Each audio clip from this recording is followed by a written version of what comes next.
63 booth को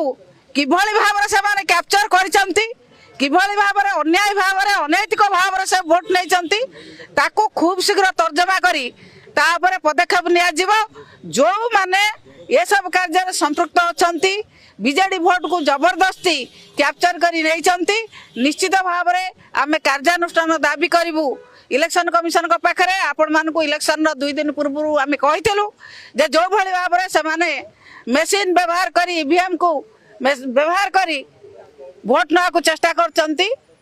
सेतेबेले election commission पाखे complain होता एबे आमे पुणी तर्जमा करी जोठी से भूल करिचंती से भूल को आमे खोजी खोजी बाहर करिवु एवं लोकंक सामना को आनिवु एवं इलेक्शन कमिशन पाखे पुणी आमे हमर आपत्ति अभियोग निश्चित भाव में करिवु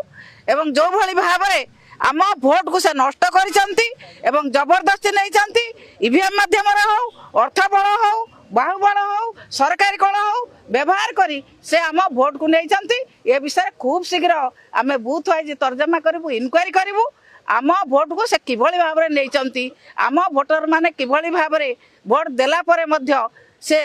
भोट आम पाखक न आसी पाखक जाइए विषय खूब शीघ्र आम तर्जमा कर इनक्वारी करके आम एक्शन रखा जाऊँ।